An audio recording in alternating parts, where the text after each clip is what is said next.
You know, quite often as teachers, we spend so much time and energy and focus on the educational and emotional well-being of our students that we forget to take care of ourselves. But now more than ever in this crazy world we're living in, is it important to take time every day, several times a day, to be good to ourselves. Stick with me and let's talk about 5 ways we can do that. Hi, and welcome to Classroom Confidential. My name is Christopher Youngren, and I'm a middle school ELA teacher in Tucson, Arizona. If this is your first time joining me, then hey, welcome. I'm glad to have you here. So last night, my son, 8 years old, decided to come into bed with us. And how such a teeny tiny person can take up so much room and be nothing but knees and elbows, I do not know. But needless to say, I ended up going to sleep on the couch. It's around 2 o'clock in the morning, and it was infuriating because I could not get back to sleep. And all I did for the rest of the night was check my watch every few minutes and go, oh gosh, I'm still not asleep. I'm still not asleep. And the only thing I could think of was, man, I am not gonna be in very good shape to teach tomorrow, let alone make a YouTube video. But it made me start thinking about the ways that we take care of ourselves and how important it is to do so, especially when we have students that are relying on us in a world that is doing less than taking the best care of them. So today I want to talk about 5 ways that we can check in with ourselves and make sure that we are being the best we possibly can be to ourselves every single day. Now, the first thing I think is important is to set very clear boundaries with yourself. Have a definite time that you are going to begin work and a definite time you are going to end work. And in between those times, make sure that you are scheduling breaks to take care of yourself during the day. Get away from the screens. Eat lunch away from your computer. Have some time that isn't connected to technology. And I think this is especially important for teachers who are working from home. Sometimes when we're working from home, we get into this kind of false comfort mindset where we're like, well, we're at home, we're not really working, we're actually taking more breaks than we think we are. But we're not. We're still attached to the computer. We've got to make a point of pulling ourselves away, go for a walk, get some air, get the blood circulating, and get your body moving. We spend, especially 2020 into 2021,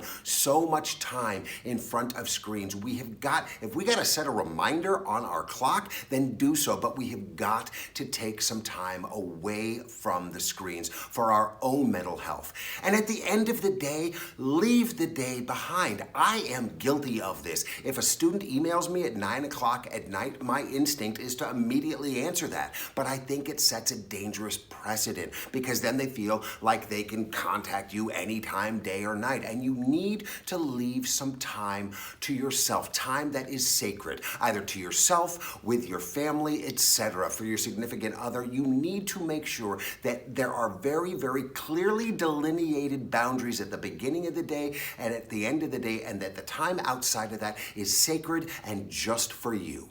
The second thing I think is important is that we take time throughout the day to reflect on our own feelings and needs. Again, sometimes we can sit working for hours on end without really checking in with ourselves and realizing, oh my God, I've been hungry for an hour. I better get something to eat. Or, gosh, my back actually really hurts. I should get up and move around. So again, maybe using something like a reminder on our phone or on our Alexa or what have you is a good way to remind ourselves to check in with how we're feeling. How are we feeling emotionally? How are we feeling physically? And if there's something that needs to be changed, then right there in that moment, providing we're not in class and that we're not in a meeting or something, get up and do something about it. Breathe some air, get some sunshine on your head, eat a sandwich, eat a Hot Pocket, whatever the case may be. Make sure that you're checking in with yourselves and that you're catering to your feelings and your needs.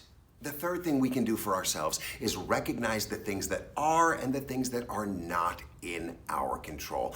This year alone, there have been more variables than ever before that we simply cannot control. And at the end of the day, we need to accept that we have done everything in our power to get through to our students. If we have done everything in our power, and only you can be the judge of that. But right here, right now, there are things that are simply beyond our scope, beyond our ability to kind of maintain and control. Things like internet connectivity issues, kids running around in the background, pets, parents doing housework, or kids with itchy fingers who are playing Minecraft or watching YouTube videos while they stare into the screen and try and convince you that, oh yeah, what you're saying is the most interesting thing ever, when what they're really doing is playing Among Us. So at the end of the day, just recognize that there's only so much you can do. And that may be a terrible adage for teachers, but right here, right now, it's absolutely true.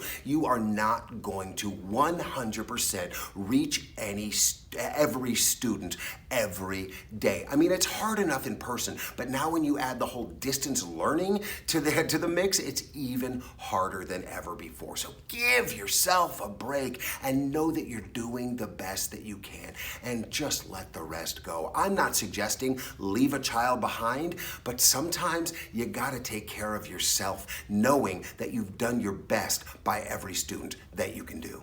The fourth thing you can do for yourself is really acknowledge the moments of happiness, the moments of joy in each and every one of your days. Make a gratitude list if that's your thing. Or even at the end of the day, write down one thing from the day that made you happy, or one funny thing that a student said, or one moment of joy that you had with your family. And then when you're feeling down, you can flip back through this and you can reflect on the things that really made you happy, the moments of elation in this world that seems so crazy. It's so easy so often to get caught up in all the noise and the chaos of this crazy world of the last year that we often lose sight of the fact that in this madness, there really are moments of true joy and happiness. We need to hold on to those and focus on them when they come. And the fifth thing you can do is just cultivate a daily mindset of self-care. Do one thing an hour that's just for you. I know you can find 2 to 5 minutes every hour to do something to take care of yourself. Maybe begin the day with some meditation if that's your bag. It's not mine, but then again, I'm such a spazzed out monkey that I'm probably the perfect candidate for it. For me, I enjoy walking. Maybe take a walk, breathe some air, get some sunshine, swim some laps, take a bubble bath in the middle of the day. Who's gonna tell you no? Eat a healthy snack instead of the junk food that you're constantly pouring into your system. But the point is, until you can really take care of yourself, how in the hell are you gonna take care of anyone around you? It's no different than what they tell you on the airplanes. Put on your own mask, different mask, before you put on your child's. Because unless you are surviving, then how can you help anyone around you survive? Look, I truly believe we're gonna get to the end of this corona craziness and we're gonna look back on this time and we're going to say, you know what, gosh, we learned so much and we grew so much and we were strengthened by the experience. But while we're going through it, we're getting the hell beat out of us. So we need to take it easy on ourselves. We need to be gentle with ourselves and we need to nurture ourselves. Otherwise, how on earth are we gonna be able to nurture anyone around us? Thanks for taking the time to join me today. I hope you got something out of this video. If so, do me a favor, smash that like button for me and subscribe to my channel if you're enjoying my videos. I'll keep them coming. Be well out there, stay safe, take care of yourselves, and please take care of someone else. We'll talk to you soon. Bye-bye.